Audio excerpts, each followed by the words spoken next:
కృష్ణాంక్ గారు చెప్పండి, ఏమిటి సిబిఐ నిర్ణయాన్ని మీరు ఎట్లా చూస్తారు?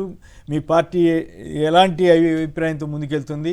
సిబిఐ తర్వాత ఈ మొత్తం బీజేపీ కోర్టులో వేయడం మీకు ఇబ్బందా, ఇంకా కన్వీనియంటా?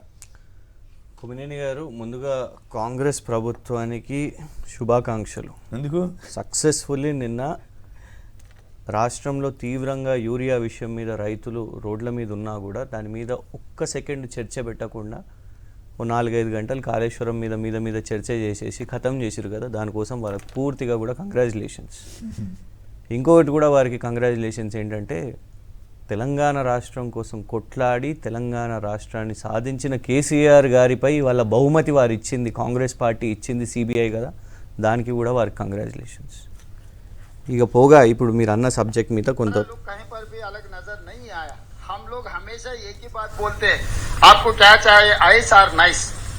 आइस का मतलब income tax CBI ED, nice का मतलब narcotics income tax CBI ED. तो मोदी जी का फ्रंटल ऑर्गेनाइजेशन चाहिए. ये फ्रंटल ऑर्गेनाइजेशंस को जब चुनाव आएंगे तब वो फ्रंटल ऑर्गेनाइजेशन को इस्तेमाल करने के लिए कोशिश. ఎప్పుడెప్పుడు ఎన్నికలు వస్తాయా మోదీ గారు వారి ఫ్రంటల్ ఆర్గనైజేషన్స్ ని దింపుతారు. ఈడీ, ఐటీ, సిబిఐ పెద్దలు రేవంత్ రెడ్డి గారు నిన్న ఎవరైతే సిబిఐ మా మీదికి వదిలిర్రో పెద్దలు రేవంత్ రెడ్డి గారు మాట్లాడారు. ఇంకొక పెద్దలు కూడా सीबीआई और ईडी जैसी चीज नहीं है. ఎవరు? రాహుల్ గాంధీ గారు. बीजेपी का రాహుల్ औजार है. గాంధీ.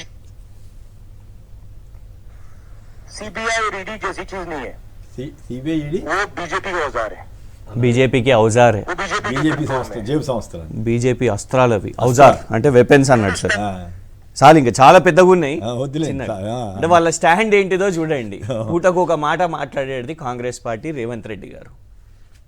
వారు ఇవాళ ఒకటే సార్, ఏంటిది దీనికి అజెండా అంటే, రేవంత్ రెడ్డి గారు ఒకవేళ కేసీఆర్ గారిని జైలు వేస్తే అయిపోయాయి. ఇక్కడ రేవంత్ రెడ్డి గారి ప్రభుత్వం ఏంటిది, రేపు ప్రజలు ఖచ్చితంగా ఓడగొడతారు. ఎందుకంటే ఇవాళ చేసిన పాపం ఏంటిదండి, టర్మ్స్ ఆఫ్ రిఫరెన్స్ ఏమని చెప్తుంది, వీళ్ళు పెట్టిన కమిషన్. అచ్చా, ఫస్ట్ ఏంటిది, ఎన్డీఎస్ఏ వచ్చింది, విజిలెన్స్ వేసిర్రు, మూడోది వాళ్ళ గోస్ కమిషన్.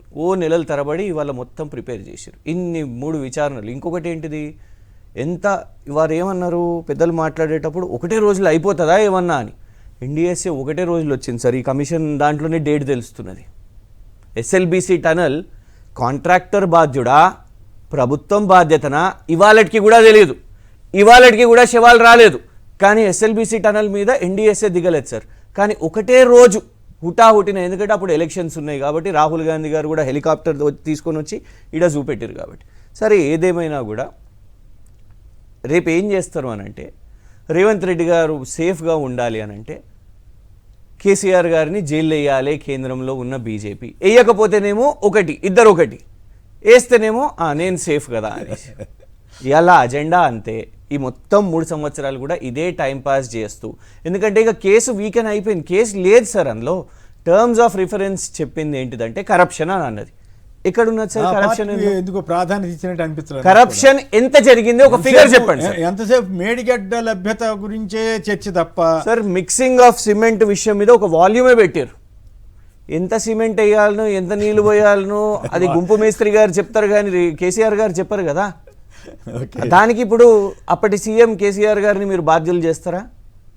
ఇంకొకటి ఏంటిదంటే, అసలు నిజంగా ఇవాళ విచారణ ఫస్ట్ ఎక్కడ జరగాలి అని అంటే, ఫిగర్ ఇందులోనే ఉంది. మీరు మాట్లాడేటప్పుడు నేను అందుకే ఇంటరప్ట్ చేయలేదు. ఉత్తమ్ కుమార్ రెడ్డి గారు నిన్న మాట్లాడేటప్పుడు కిరణ్ కుమార్ రెడ్డి గారి టైంలో వరకు ప్రాణహిత చేవెళ్ళ మీద, అసలు ప్రాణహిత చేవెళ్ళ కాస్ట్ 38,000 crores. దాన్ని కూడా వాళ్ళు కూడా ఎస్కలేట్ చేసుకున్నారు. 8,000 కోట్ల నుంచి 38,000 కోట్లు వాళ్ళు ఎస్కలేట్ చేశారు. అఫీషియల్గా ఆన్ రికార్డ్ ఏమని చెప్పారు అని అంటే 11,000 కోట్లు మేము ఖర్చు పెట్టినాం అనేసి అన్నారు. సార్, విచిత్రం ఏంటంటే ఎట్లా ఖర్చు పెట్టారు వాళ్ళు? 38,000 కోట్లలో సుమారు 30% ఈస్ 11,000 crores. ఇది పృథ్వీరాజ్ చౌహాన్ గారు, అప్పుడు మహారాష్ట్ర ముఖ్యమంత్రి గారు కిరణ్ కుమార్ రెడ్డి గారికి రాసిన లేఖ ఇది. అందులో ఒకటేలా నిన్న ఆల్రెడీ ఇవన్నీ హరీష్ రావు గారు చెప్పేశారు కూడా. It is requested that the Andhra Pradesh government should not proceed with unilaterally decided layouts and controls levels as it may lead to unfruitful expenditure. బొక్కలేయాలంటే ఫస్ట్ కాంగ్రెస్ ప్రభుత్వాన్ని వీళ్ళని వేయాలి సార్. విచారణ వాళ్ళ మీద జరగాలి. ఎందుకంటే అన్ఫ్రూట్ఫుల్ ఎక్స్పెండిచర్ అని చేయమంటారా? నీ కాంగ్రెస్ ఉన్నోళ్ళందరూ ఇప్పుడు క్యాబినెట్లు ఉన్నోళ్ళు, కానీ కేసీఆర్ గారు అట్లా కక్షతోని రాజకీయాలు చేయలేదు కదా సార్. ఆనాడు ఉత్తమ్ కుమార్ రెడ్డి గారైనా, శ్రీధర్ బాబు గారైనా, బట్టి గారైనా, అప్పుడు క్యాబినెట్లు ఉన్న దామోదర్ రాజనరసింహ గారైనా వాళ్ళ మీద కక్షపూరితంగా మేము ఏదో చేయాలి అని అట్లాంటిది ఏమీ కూడా చేయలేదు. పొలిటికల్ వెండేటా చేయలే. కానీ ఇవాళటి కాంగ్రెస్ వేరే. చంద్రబాబు నాయుడు గారితో చేతులు కలిపినప్పుడు కాంగ్రెస్ వేరే, ఇవాళ రేవంత్ రెడ్డి గారు అధ్యక్షులున్న కాంగ్రెస్ వేరే. దేశంలో సిబిఐ గురించి ఒకటి మాట్లాడతారు, ఇక్కడ ఇంకొకటి సిబిఐని ప్రేమిస్తారు. Autonomous body, CBI is autonomous body. ఎందు సార్ ఈ జోకులు? రాహుల్ గాంధీనే మీరు కాంట్రడిక్ట్ చేస్తున్నారు మీరు. అట్లా కాదు. ఇప్పుడు ఒక ఇంట్రెస్టింగ్ ఇదేంటంటే రాజకీయ వర్గాలనండి ఇవన్నీ. చంద్రబాబు గారేమో రేవంత్ రెడ్డి గారి ద్వారా రాహుల్ గాంధీతో హాట్ లైన్ అంట. రేవంత్ రెడ్డి గారేమో చంద్రబాబు గారి ద్వారా మోడీతోటికి మరి హాట్ లైన్లో ఉన్నారో లేదో తెలియదు, కానీ బట్ ఆ రకంగా రేపు చంద్రబాబు గారికి ఎట్లాగా ఆయన సత్సంబంధాలు ఉన్నాయి కాబట్టి ఆయన ఉపయోగించి మోడీ గారిని ఇన్ఫ్లుయెన్స్ చేసి ఏమన్నా సిబిఐ ఎంక్వైరీ చేయించే అవకాశం ఉంటుందా? మోదీ గారి మీద ఏం పోరాటం ఒప్పుకునే అవకాశం ఇప్పుడు సింపుల్ గా అర్థమవుతుంది కదా సార్. మోదీ గారి మీద ఏం పోరాటం చేస్తున్నారు సార్? బిక్కుమని భయపడుతున్నారు. గట్టిగా కూడా యూరియా కొరత ఉన్నది అని కూడా చెప్పలేకపోతున్నారు. ఇది ఆర్టిఫిషియల్ కొరత, వాళ్ళు రైతులు కాదు, ఇదంతా మీడియా సృష్టి. Right, okay. యూరియా కొరత కాదు. ఇప్పుడు అంటే దాంతోనే సిబిఐ విచారణకు బీఆర్ఎస్ భయపడుతోందా? ఏ మాత్రం కాదు సార్. సార్ ఆల్రెడీ మా పార్టీలో ఉన్న కొందరు నాయకులు ఒకళ్ళని జైలు వేసిర్రు. సుప్రీంకోర్టు ద్వారా బెయిల్ వచ్చింది. సుప్రీంకోర్టే చెప్పింది ఏం పెట్టిరయ్యా మీరు ఇంట్లో ముంగట ఏం తీసుకురాలేకపోయారు అనేది. కవిత గారి మీద. కవిత గారి రైట్. ఇప్పుడు కేటీఆర్ గారి పేరు ఎట్లాగో తీసుకున్నారు.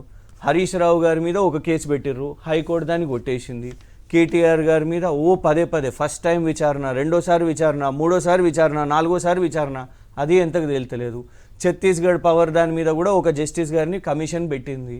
అప్పుడు ఏమైంది? ఆయన పొలిటికల్ స్టేట్మెంట్స్ ఇచ్చారని సుప్రీంకోర్టే కాంగ్రెస్ పెట్టిన కమిషన్ చైర్మన్ని తీసేసింది. ఇప్పుడు వీరిని కూడా తీసుకుని వచ్చింది. మేము అనేది ఏంటంటే కేసీఆర్ గారికి ఎంబ్రాసింగ్గా ఉండదా ఈ పరిస్థితి? సార్ ఒకటి సార్, ఎంబారసింగ్ ఎందుకు ఉంటుంది సార్? ఆయన సాధించండి సార్, తెలంగాణ రాష్ట్రాన్ని సాధించండి.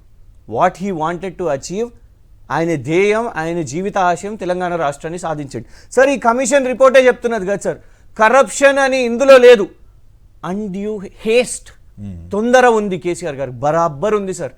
దశాబ్దాల నుంచి లేని నీళ్లు తీసుకురావాలని ఆ తెలంగాణకు అని తొందర ఉండేనా కేసీఆర్ గారికి? బరాబర్ ఉండే.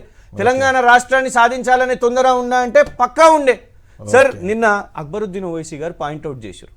ఆయన్నే అంటున్నాడు, ఇప్పుడు ఉత్తమ్ కుమార్ రెడ్డి గారు నిలబడి 1 ఎకరా కూడా మీరు కాళేశ్వరం ద్వారా నీరు పారించలేదంటే socio economic document, white paper document, Congress ప్రభుత్వం పెట్టిన టేబుల్ డాక్యుమెంట్స్లోనే 18 లక్షల ఎకరాలకు అందించగలిగింది అని అందులోనే చెప్తున్నది. నంబర్ 1. వ్యవసాయం పెరిగింది. ఇవాళ ఎందుకు రైతులు యూరియా అని ఎందుకు? నీళ్లు ఉన్నాయి, వ్యవసాయం పెరిగింది.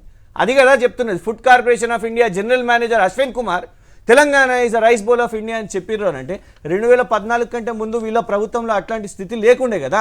సో మేము అనేది ఏంటంటే ఈ 11,000 కోట్లు ఎవరు మింగినరో అక్కడ విచారణ అది కూడా చేపట్టండి. బరాబర్ సార్. ఒకటి, ఇది కోర్టుకు పోయి ఉంటే ఇలా బీజేపీ వాళ్ళు కూడా చెప్తున్నారు, చదివిన వాళ్ళు అందరూ కూడా చెప్తున్నారు ఇవాళ అసలు ఇది కోర్టుకు పోతే నిలబడదు, ఈ కేసు మొత్తం నిలబడదు. ఎందుకంటే ఇక్కడ అల్టిమేట్గా ఆయన చేసిన నేరం ఏంటిదంటే తొందరపడ్డాడు కాబట్టి. లేదు సిమెంట్లో తక్కువ నీళ్ళు పోయండి, తక్కువ వేయండి అని చెప్పి. సో వీళ్ళ కేసు వీకెన్ అయింది కాబట్టి పొలిటికల్గా ఇవాళ తెచ్చుకోవడానికి దాన్ని ఏంటంటే రేపటి నుంచి మొదలు పెడతారు. ఏమైంది కేసీఆర్ గారిని జైలు వేయరా? ఏమైంది కేసీఆర్ గారిని జైలు వేయరా? వీళ్ళు కలిసి ఉన్నారు అందుకే జైలు వేస్తలేరు అని ఈ పొలిటికల్ నరేటివ్ తీసుకుపోవడానికి మాత్రమే ఇది సిబిఐకి అప్పచెప్పడం జరిగింది.